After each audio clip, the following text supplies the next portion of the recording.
नव्या मुंबईमध्ये आपल्याला एक चांगल्या प्रकारचं विमानतळ करायचं. शेवटी रेल्वेची व्यवस्था, विमानतळाची व्यवस्था, रस्त्याची व्यवस्था, फ्लायओव्हरची व्यवस्था, या सगळ्या गोष्टी असल्या पाहिजेत. त्याच्याशिवाय वाहतुकीची कोंडी सुटू शकत नाही. आणि म्हणून सगळा ताण मुंबईच्या विमानतळावर येतो. आम्ही अनेकदा बसलेलो. शेवटी शेतकऱ्यांच्या जमिनी घेत असतात त्यालाही वाऱ्यावर सोडून चालत नाही. पाठीमागच्या काळामध्ये ज्यावेळेस नवी मुंबई अस्तित्वात आली, सिडकोने जागा घ्यायला सुरुवात केली, त्यावेळेस अतिशय मातीमोल किमतीमध्ये जागा घेतल्या गेल्या. त्याच्यामध्ये 12.5% किंवा आणखीन त्या माझ्या मूळ जागा मालकाला न्याय देण्याच्या संदर्भामध्ये अनेक बाबी आमच्या सगळ्यांच्या समोर असतात. आम्ही बऱ्याचदा त्याला न्याय देण्याचा प्रयत्न करत असतो. परंतु आता इथून पुढच्या काळामध्ये कुठल्याही विकास कामाच्या करता जर जमीन घ्यायची असेल तर त्या शेतकऱ्याला वाऱ्यावर सोडायचं. त्याचं पुढं पिढ्यात त्याचं पण चांगलं चाललं पाहिजे, अशा प्रकारची व्यवस्था त्याच्यात झाली पाहिजे. आपण जैतापूरला जो काही न्यूक्लिअरचा प्लांट उभा करतोय 1 लाख कोटीचा, तिथं पण आपण तशाच प्रकारचा निर्णय घेतला. नव्या मुंबईमध्ये देखील विमानतळाच्या बाबतीत आपण तसाच निर्णय घेतो. इथून पुढच्या काळामध्ये केंद्राने कायदा केलाय. संजीव नाईक, संजय पाटील, आमचा समीर, त्याच्यामध्ये भुजबळ, सुप्रिया सुळे, हे सगळे राष्ट्रवादी काँग्रेस पार्टीचे नवीन खासदारांची टीम आहे. त्यांनी पण तिथं बसून या कायद्याला एक चांगल्या प्रकारचं स्वरूप दिलं आणि तो कायदा पास केलेला. इथपर्यंत थांबलेलं नाहीये. इथून पुढच्या काळामध्ये गरिबाला, मध्यमवर्गीयाला, कष्टकऱ्याला अतिशय नाममात्र दरामध्ये त्या ठिकाणी धान्य मिळालं पाहिजे. तुम्ही अनेक प्रकारचा भाजीपाला असेल, धान्य असेल, अनेक प्रकारचं काम इथल्या मुंबई आणि आजूबाजूच्या भागाच्या करता करत असतात. परंतु तुम्हाला पण स्वस्तामध्ये धान्य मिळालं पाहिजे. मी आपल्याला सगळ्यांना सांगेन की मधल्या काळामध्ये 1,25,000 कोटी रुपयाची सबसिडी देऊ या देशामध्ये आणि या राज्यामध्ये जन्मलेल्या प्रत्येक माणसाला आणि भगिनीला, मुलाला, मुलीला त्या ठिकाणी न्याय मिळाला पाहिजे. म्हणून 1 रुपया किलोमध्ये ज्वारी आणि बाजरी तुम्हा लोकांना देण्याचा निर्णय झाला. 1 रुपया किलोमध्ये, 2 रुपये किलोमध्ये गहू आणि 3 रुपये किलोमध्ये तांदूळ. साधारण एका कुटुंबाला महिन्याला 25 किलो हे धान्य दिलं जाणार. कुणाचाही मुंबई होता कामा.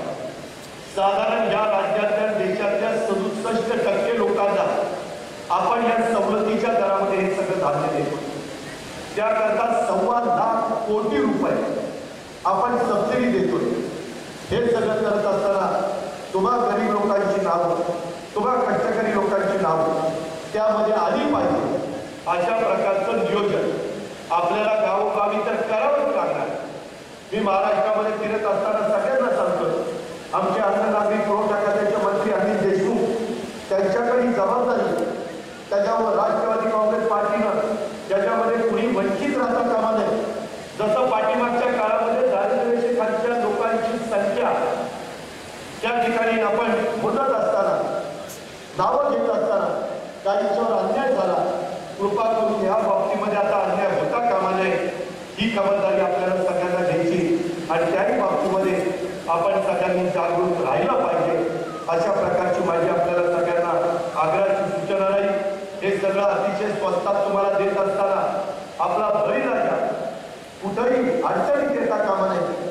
त्यानं तयार केलेल्या धान्याला पण योग्य प्रकारचा दर मिळाला पाहिजे याही बद्दल आपण व्यवस्था केलेली आहे. त्याच्यामुळं तुम्ही काही काळजी करू नका. कारण महाराष्ट्रामध्ये फिरत असताना 1 रुपया किलोला ज्वारी आणि बाजरी मिळणार, 2 रुपये किलोला गहू मिळणार, 3 रुपये किलोला तांदूळ मिळणार, 5 जणांचं कुटुंब धरलं तर 25 किलो महिन्याला मिळणार. एवढं सांगितलं तर हे काही पडले नाही. कदाचित तुम्हाला वाटलं असेल की आपलं धान्य इतकं स्वस्तात तिकडं पिकवलेलं घेणार का काय? तसं नाही. तुम्ही शेतकऱ्यांनी पिकवलेलं जे काही धान्य असेल तुमच्या शेतामध्ये त्याला आधारभूत किंमत जी ठरवलेली आहे ही आधारभूत किंमत दिलीच जाणार. हे सगळं जी काही सबसिडी आहे, अनुदान आहे, त्याकरता 1,25,000 कोटी रुपये केंद्र सरकार स्वतःच्या तिजोरीतनं ही रक्कम खर्च करणार आहे. कारण कधी कधी शेतकरी पण म्हणतात मग 1 रुपया किलोनी त्यांना मिळाल्यावर आमचं धान्य कोण विकत घेणार. शेवटी मार्केटमध्ये 67% जनतेला हे सगळं धान्य स्वस्तात द्यायचं म्हटल्यानंतर बाजारामध्ये सरकारला पण यावं लागणार आहे आणि तेवढं धान्य खरेदी करावं लागणार आहे. कालच मला अर्थमंत्री म्हणून एक फाईल आली.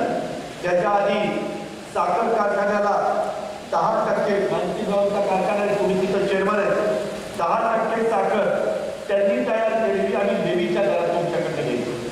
ती आता लेवीच्या दरात द्यायचं बंद केली. त्यामुळे शेतकऱ्याला 2 पैसे जास्तीचे मिळाले. आणि आम्ही आता ई-टेंडरिंगद्वारे महाराष्ट्रातल्या गरीब वर्गाला रेशनची साखर मिळाली पाहिजे त्याकरता टेंडर काढतोय आणि ते टेंडर मार्केटमध्ये येणार.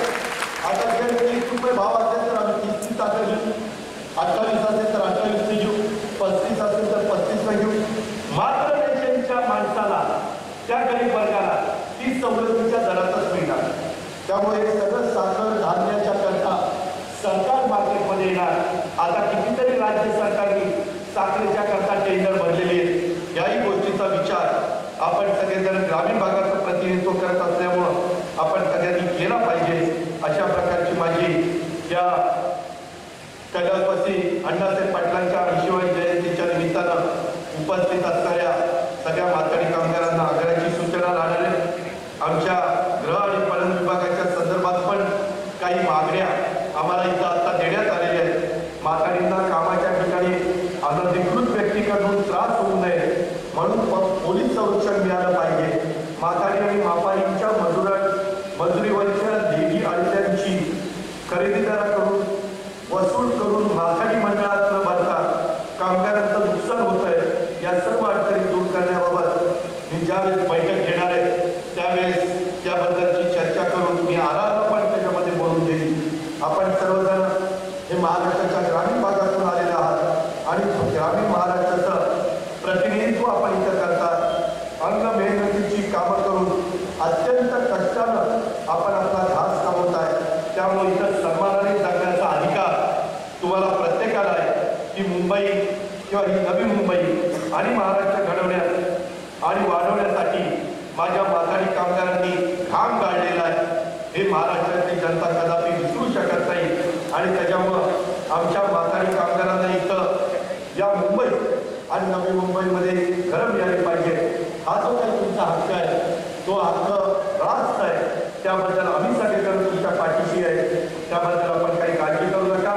मुंबईत मराठी माणसाचं अस्तित्व हे दिवसेंदिवस धुसर होत चाललेलं असताना माथाडी कामगारांना जगवणं आणि मानाचं आणि सन्मानाचं स्थान मिळवून देणं हे राज्यकर्ते म्हणून आमच्या सगळ्यांचं कर्तव्य आहे. ते आम्ही पार पाडू हा विश्वास देखील मी आपल्या सर्वांना देतो. मला माहिती आहे का पाठीमागच्या काळामध्ये माझ्या माहितीप्रमाणे गिरणी कामगारांच्या सुपुत्राला पण मंत्रिमंडळामध्ये मंत्री म्हणून संधी दिलेली होती. परंतु माथाडी कामगारांच्या सुपुत्राला कुठे संधी मिळालेली नव्हती.